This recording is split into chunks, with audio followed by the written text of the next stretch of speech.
disfrutar, amar, estar conectada y reír, compartir.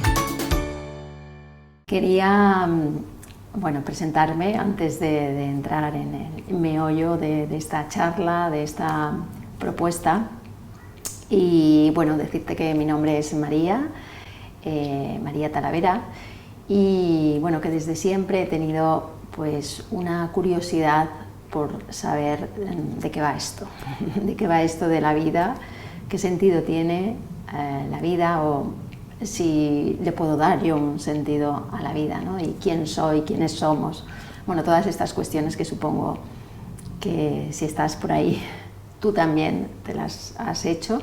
Actualmente dirijo una plataforma de mindfulness y vida plena, se llama mariatalavera.com, y desde ahí ofrecemos cursos, programas, recursos, entrevistas y todo lo que pueda inspirarte para eso, para tener una vida más consciente, una vida más plena, una vida más feliz. Pues es todo lo que queremos todos, ¿no? De tener una buena vida, de estar en paz, de estar tranquilos, de tener bienestar. Y soy profesora del MBSR, son las siglas en inglés de Mindfulness Based Stress Reduction, el programa de reducción de estrés basado en mindfulness que creó el doctor, el biólogo molecular Jon Kabat-Zinn allá en 1979. Jon Kabat-Zinn también, paralelo a su trabajo como profesor de la universidad, era profesor de yoga y meditación, y se dio cuenta que algo que a él le ayudaba para vivir mejor, para su propio bienestar, podía ayudar a personas que estaban pasando por mucho sufrimiento, dolor, a los pacientes, ¿no?, de la clínica de la Universidad de Massachusetts, a gente con enfermedades crónicas, con dolor crónico.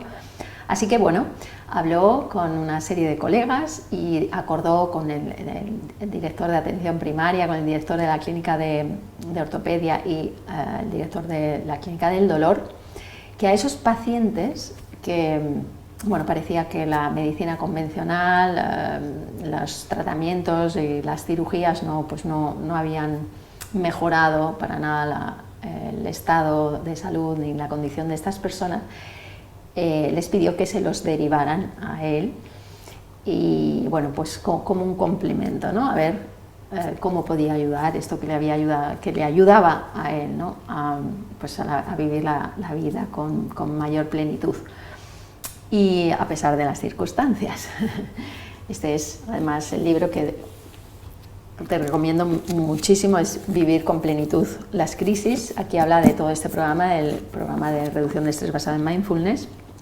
Es un libro completísimo. Hizo este programa de 8 semanas, un programa de meditación y de movimientos conscientes, de mindfulness, de prácticas tanto formal como informal de mindfulness y de movimientos conscientes, donde la gente cuando lo hace se compromete a practicar diariamente, media hora, 45 minutos, y una vez a la semana en grupo hay un compartir, una indagación, y se siguen haciendo las prácticas en grupo. Y como Jon Kabat-Zinn sigue vivo, es hombre de ciencia, desde el principio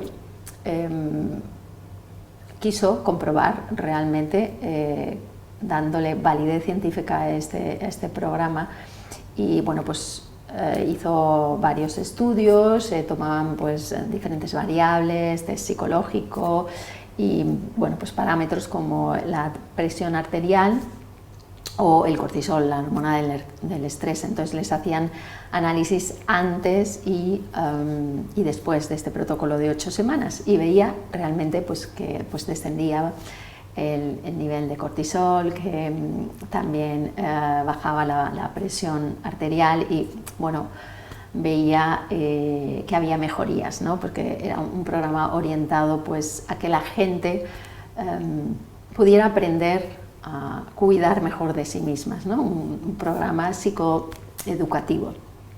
Y esto comenzó ahí en el año 1979 en un centro hospitalario, donde es un imán, ¿no?, de mucho dolor, de mucho sufrimiento, de mucha incertidumbre, y bueno, dado el éxito, pues empezó ahí a expandirse por todo Estados Unidos, no solo en centros hospitalarios, centros médicos, sino también en otro tipo de instituciones, en universidades, en colegios, en empresas, incluso en prisiones, ¿no? Ya lleva 40 años y sigue impartiéndose pues, por todo el mundo. Este programa se ha convertido en todo un referente en la medicina integrativa y en la psicología mente-cuerpo o cuerpo-mente. Pero ¿qué sucede cuando una persona practica meditación, practica mindfulness? Bueno, pues que hay menos reactividad. Hay aquí una parte de nuestro cerebro, en el cerebro límbico, en el cerebro emocional, ¿no? Que es la amígdala, y la amígdala pues está siempre así como hiperactiva, en el sentido de que pues está como a la defensiva, ¿no? Está como un radar viéndolas venir, ¿no? Si hay algún peligro aquí y allá, es como súper reactiva. Y esta amígdala con la meditación es como que la calma, tranquilita, que no pasa nada. La calma, la quieta, hay menos actividad de la amígdala y esto se relaciona pues con menor estrés, ¿no? Cuando la amígdala está muy activa o sobreexcitada o hiperactiva, pues hay mucho estrés. Cuando la amígdala está calladita, pues hay menos estrés, entonces hay menos reactividad. Eso por un lado.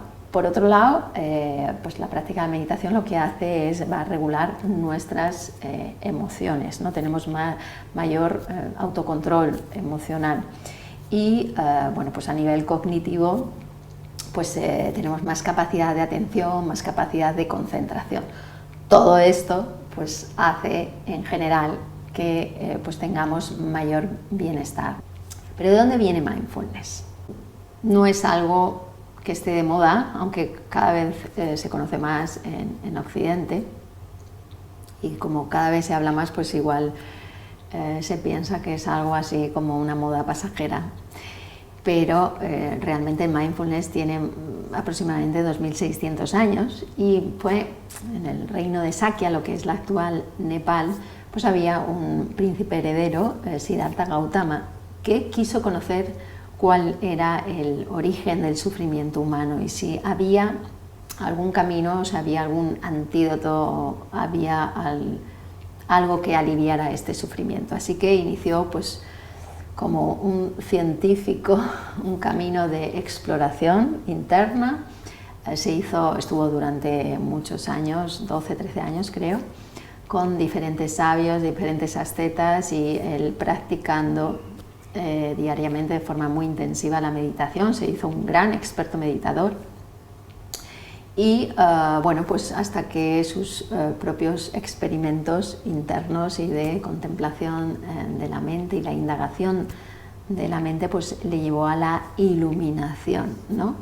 A ese estado de sabiduría, vamos, que alcanzó los niveles más elevados pues de bienestar, de ese bienestar profundo, genuino, de felicidad profunda, genuina y de plenitud. Fue en ese momento que a Siddhartha Gautama pues le llamaron Buda, aquel que ha despertado, es lo que significa la palabra Buda, ¿no?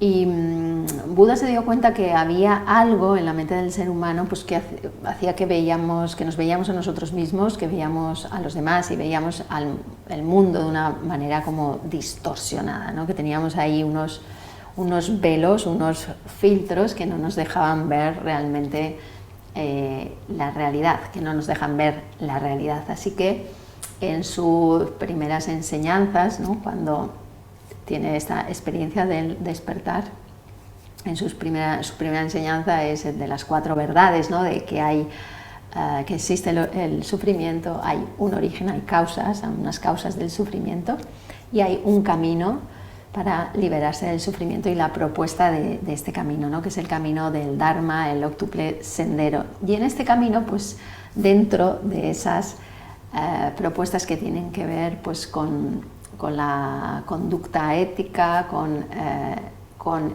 equilibrar la mente, ¿no? Y entrenar la mente y con la sabiduría, pues dentro de el equilibrar y entrenar la mente está sati, la palabra en Pali, que era la lengua que hablaba el Buda, y en sánscrito es smriti, de lo que ahora se ha traducido con mindfulness, ¿no? Pero bueno, tiene muchas acepciones, pero la palabra sati, pues la traducción es el recordar, el no olvidar, tener en mente, no estar distraído. Todo eso significa esta palabra sati, que luego pues se ha traducido también eso a mindfulness, o en español atención plena. Y muchas tradiciones meditativas se refieren al término mindfulness al hecho de darse cuenta del modo en que la mente va de un sitio a otro, ¿no? Como esa que describen los yogis como esa mente de mono, de un mono ebrio que ha sido picado por un escorpión y que va de rama en rama.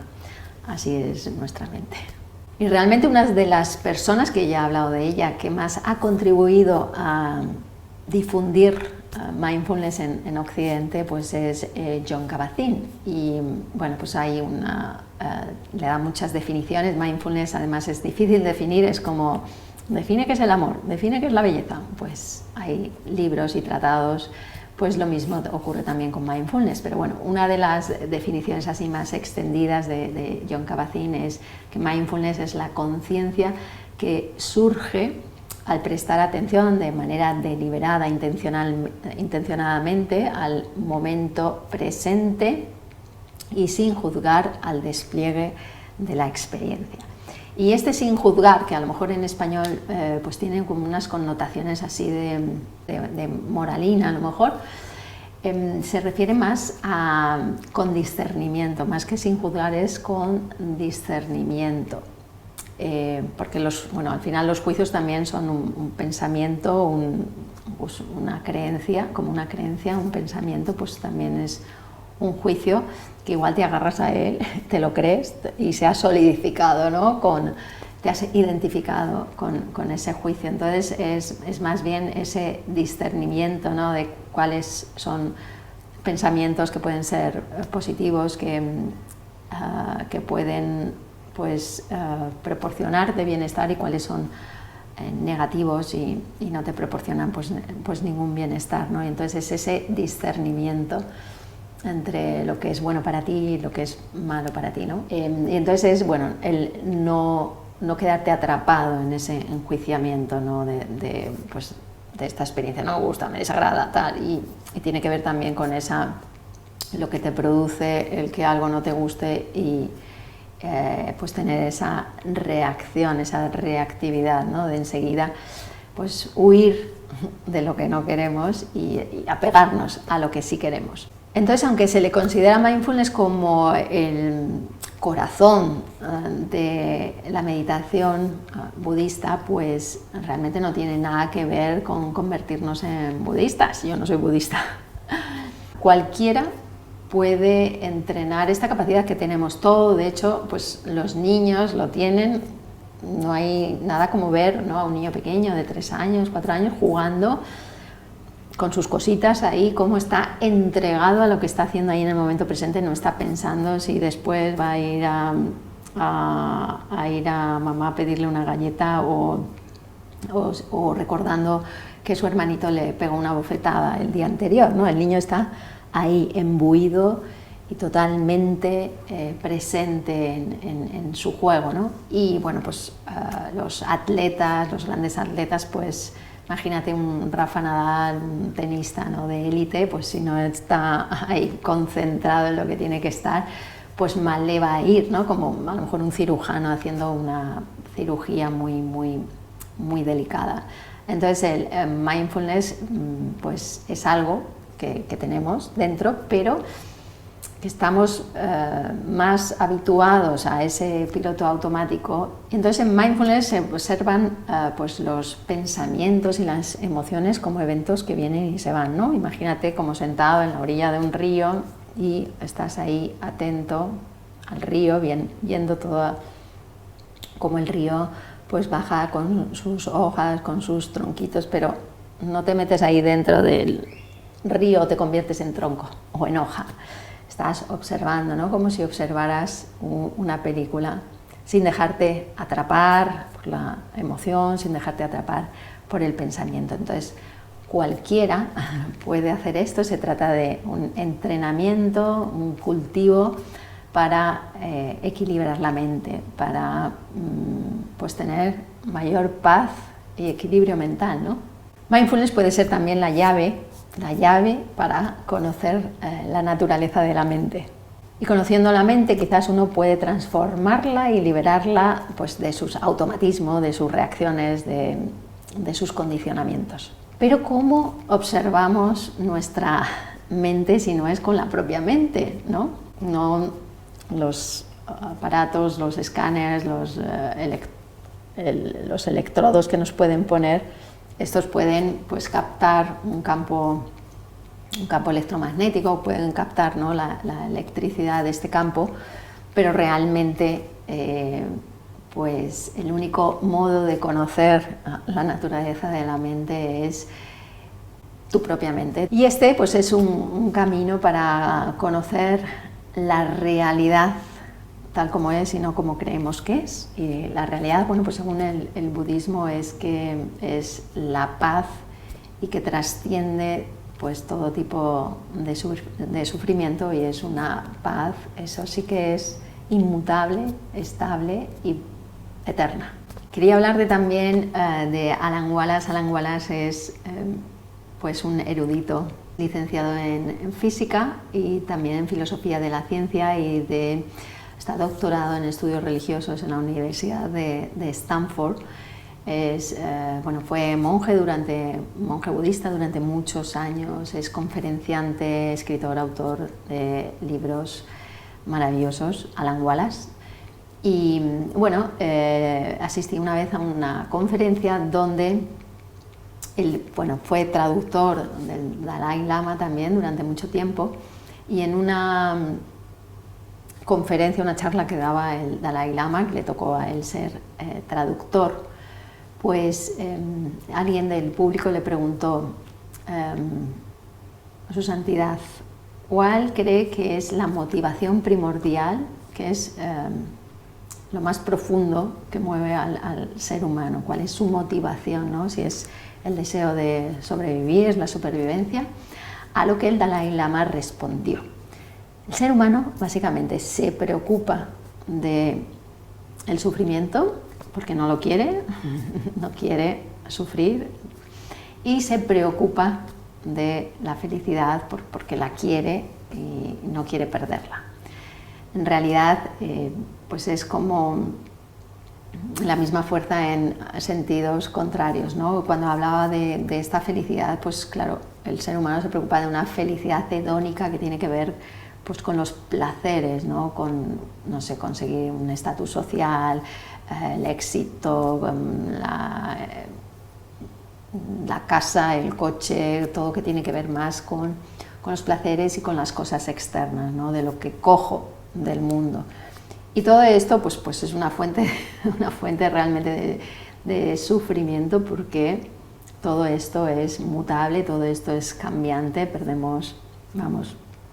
vamos cambiando día a día, nos vamos envejeciendo, perdemos la juventud, todo lo que se junta, se separa, todo lo que nace, muere, y todo esto está en permanente cambio, ¿no? Es lo que los budistas no siempre hablan de esa impermanencia. Entonces, estar enfocado en algo que no dura y que es algo externo, pues es una felicidad poco duradera.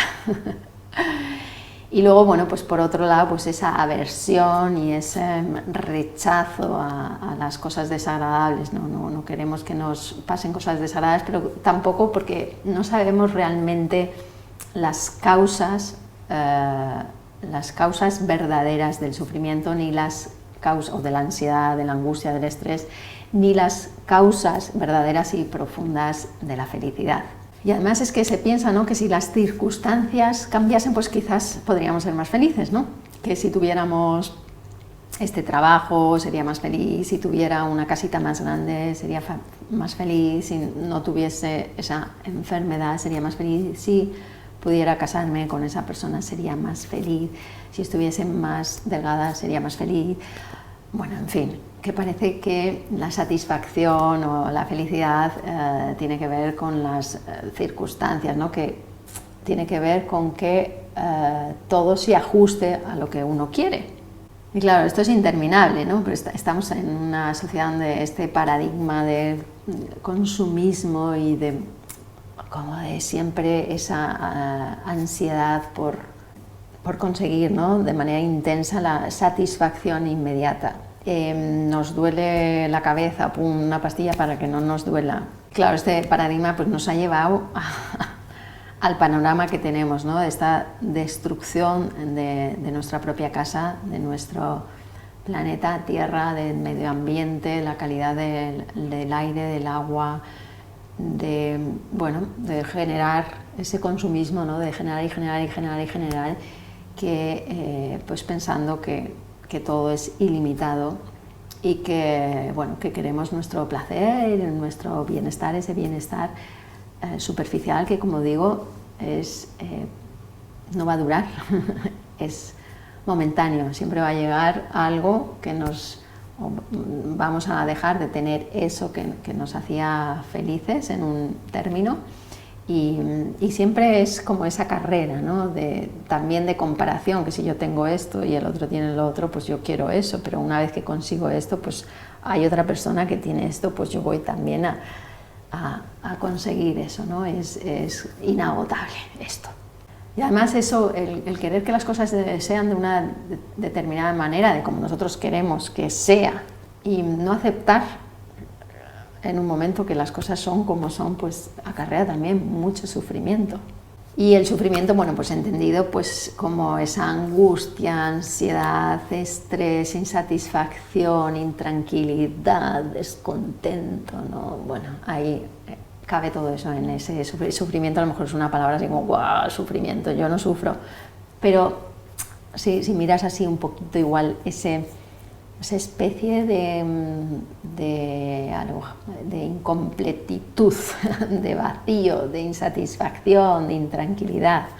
Y como dice también Alan Wallace, que no hay nada más importante que descubrir las verdaderas causas, las profundas causas y las de verdad de la angustia y del bienestar, ¿no? De la angustia, del sufrimiento, del estrés y del bienestar, y la felicidad genuina, ¿no?, la eudaimonia, que no tiene nada que ver con los placeres, que es la felicidad de dentro, la que sale de dentro para darle al mundo, y la hedónica no es la de fuera para comértelo tú.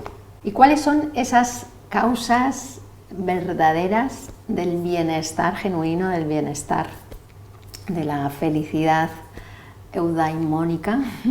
Bueno, pues tiene que ver con ese camino del Dharma que proponía el Buda, ¿no?, de lo que tiene bienestar, que genera esa conciencia clara, ¿no? Es todo lo que tiene que ver con la ética. Tiene que ver también ese bienestar que genera una mente equilibrada, una mente en calma, una mente estable, donde estaría pues el mindfulness, la práctica del mindfulness. Y por último, pues ese bienestar que viene de la sabiduría, que es lo contrario a la ignorancia y esa distorsión que tiene el ser humano sobre sí mismo, ¿no?, sobre lo que piensa que es él y sobre los demás y el mundo, ¿no?, de esa visión de verse separado del resto de los seres y separado de sí mismo. ¿Y cuáles son las causas verdaderas del sufrimiento, de la ansiedad, de la angustia? Bueno, pues tiene que ver con las aflicciones mentales, ¿no?, con la ira, los celos, el racismo, el egoísmo. Y hay muchas aflicciones mentales, pero pues en el budismo hablan de 3 venenos, de 3 aflicciones como raíz, y que de ellas se derivan todas.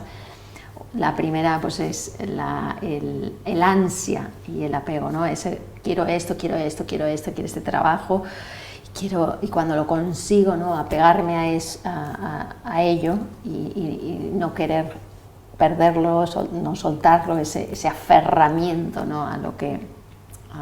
a eso que tanto hemos ansiado, ¿no? Pero ¿qué pasa con esto? Bueno, pues que cuando hay obstáculos, cuando no conseguimos eso que queremos, o si lo hemos conseguido y lo perdemos, pues viene el resentimiento, viene la ira, y esto daría lugar a otro veneno, raíz, la hostilidad o el odio. Y luego está el veneno fundamental, la ignorancia o el engaño, ¿no? Ese aferrarnos al yo, al considerar el yo, el mí, conmigo, aferrarnos a esa idea que tenemos de nosotros mismos, de mis pensamientos, mis creencias, algo como solidificado y separado del resto del mundo, separado de la otra persona. Aquí yo, mi barrera, mis límites, la otra persona ahí. Y bueno, pues no ver la interconexión, la interdependencia de todos los seres, ¿no? Que estamos aquí gracias pues al sol, al aire, a la tierra, al agua, a los microorganismos, a las células, a todos los seres vivos, ¿no? y por supuesto a otras personas, en no ver con claridad que somos parte de ese todo, y solidificarnos en nuestra pequeñez de nuestras creencias, nuestros pensamientos y aferramientos a esto es lo que yo pienso, y esto es lo que yo digo, y esto es lo que yo quiero, y este es mi cuerpo, y este es mi coche, y esta es mi casa, y este soy yo. El origen de todo conflicto, ¿no? Pues se remonta a esto, a considerar lo impermanente permanente, a tener una falsa idea de quiénes somos, y a considerar pues en un lugar erróneo, considerar erróneas las causas de la felicidad, ¿no? Porque estamos más orientados en este paradigma de esta sociedad consumista a pues todo lo que nos da placeres, ¿no? A lo hedónico. Entonces es buscar la felicidad donde, que está muy bien, todo eso está muy bien, pero considerar que eso es fuente real de nuestro bienestar genuino, de nuestro bienestar o felicidad plena, pues es un error. Y por esto también esta propuesta de mindfulness, ¿no? Mindfulness como camino para la paz mental, para la paz interior.